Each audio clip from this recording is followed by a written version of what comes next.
Hey everyone, welcome back to my new video. কেমন আছো তোমরা সবাই? আশা করছি সবাই খুব ভালো আছো। আমি কিন্তু ভীষণ ভালো আছি।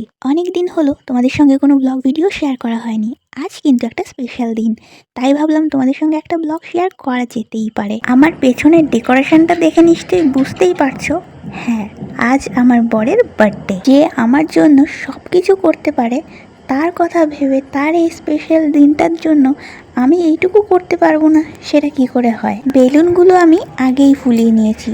আর হ্যাঁ, ভিডিওটা আমি শুরু করছি দুপুরবেলা থেকে। এই ভিডিওটা কিন্তু আমার বরের বার্থডের দিনের নয়, ভিডিওটা হলো বার্থডে দুদিন আগে। আর ওই দিন আমি আমার বরের বার্থডে সেলিব্রেট করেছি। তার কারণ বরের যেদিন বার্থডে ছিল, মানে 25শে মার্চ, সেই দিন আমার বর বাড়িতে থাকবে না, ও কাজের সাইডে চলে যাবে। তাই কি আর করব, দুদিন আগেই সেলিব্রেট করে নিয়েছি। হঠাৎ করে বরের বার্থডেটা সেলিব্রেট করছি জন্যে আমি বরের জন্য সেরকম কিছুই করতে পারিনি। তাই আমার কাছে ঘরে ডেকোরেশনের জিনিস যা যা ছিল সেটুকু দিয়েই ডেকোরেশন করার চেষ্টা করেছি। আর হ্যাঁ, যেদিন ওর বার্থডেটা সেলিব্রেট করেছি সেদিনও কিন্তু ও বাড়িতে ছিল না।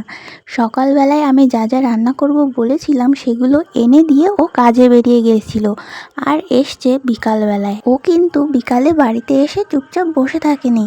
ও দেখেছে যে আমি রান্নাঘরে রান্না করছি, ও এসে আমাকে মাংসটা রান্না করে দিয়েছে। আর ও আসার আগে আমি ওর জন্য পায়েস রান্না করে নিয়েছিলাম, আর বাকি যা রান্না করেছিল সেটা আমার শাশুড়ি মা করেছিল। আর এখানে এখন তোমরা যে ভিডিওটা দেখতে পাচ্ছ, এটা কিন্তু ও কাজে যাওয়ার আগের ভিডিও, যখন আমি ডেকোরেশন করছিলাম বেলুন দিয়ে। আর ও কিন্তু আমাকে পেছন থেকে বেলুন ছুঁড়ে ছুঁড়ে ডিস্টার্ব করছিল। ডেকোরেশনের কাজটা কিন্তু আমি সম্পূর্ণ একাই করেছি, তার কারণ ও সারাদিনে একটুও রেস্ট পায়নি, আর আমাকে হেল্প করার জন্য সময়ও পায়নি। ও সকালে অনেক কাজ করেছে, তারপরে আবার ওর কাজে বেরিয়ে গেছিল, আর সেই বিকাল বেলায় বাড়ি এসেছে। বিকালে বাড়িতে এসে আমাকে রান্নার কাজে হেল্প করেছে। এইটুকুই বা কতজন করে বলো তো? দাঁড়াও, এবার তোমাদেরকে দেখিয়ে দিই যে ওই দিন আমার বরের জন্য কি কি রান্না হয়েছিল। প্রথমে ছিল ভাত, ডাল, মাংস, এদিকে ছিল আমার রান্না করা স্পেশাল পায়েস, শুধুমাত্র আমার বরের জন্য আমি করেছিলাম ফার্স্ট টাইম, আর পাঁপড়। আমি কিন্তু এর আগে কোনোদিনও পায়েস রান্না করিনি, এই ফার্স্ট টাইম আমার বরের জন্য রান্না করলাম।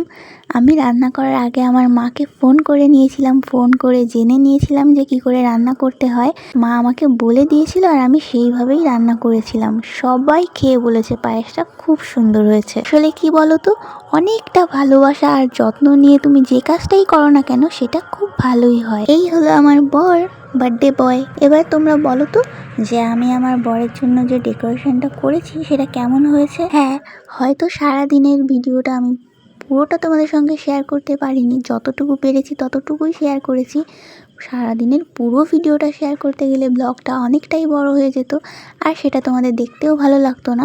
তাই যেটুকু পেরেছি সেটুকুই তোমাদের সঙ্গে শেয়ার করার চেষ্টা করেছি। আর হ্যাঁ, আমি এটাও জানি যে আমার বর আমার জন্য যত কিছু করে, এই তুলনায় আমি ওর জন্য কিছুই করতে পারিনি। তাই আমি চেষ্টা করেছি ওই দিন যতটা সম্ভব ওকে একটু হলেও স্পেশাল ফিল করানোর। আমরা সকলে সবসময় চেষ্টা করি আমাদের প্রিয় মানুষগুলোকে একটু স্পেশাল ফিল করাতে, তাই আমার দ্বারা যতটা সম্ভব হয়েছে আমি ততটুকুই করেছি। জানি না ভিডিওটা তোমাদের কেমন লাগলো। যদি ভালো লেগে থাকে, মানে একটু হলেও যদি ভালো লেগে থাকে, তাহলে প্লিজ একটা লাইক, একটা কমেন্ট আর একটা শেয়ার করে দিও। আশা করছি ভিডিওটা তোমাদের ভালো লেগেছে। ভালো লাগলে আমার পাশে থেকে সবাই আমাকে একটু সাপোর্ট করো। আমার বরের জন্য ভগবানের কাছে আমার এটুকুই চাওয়া যে তিনি যেন সবসময় ওকে সুস্থ রাখে, ভালো রাখে, আর ওর মনে যত অপূর্ণ ইচ্ছা আছে সেগুলো পূরণ করতে সাহায্য করে। দেখা হবে তোমাদের সঙ্গে নতুন কোনো ভিডিওতে। ততক্ষণের জন্য সকলে সুস্থ থেকো, ভালো থেকো, টাটা, লাভ ইউ গাইস।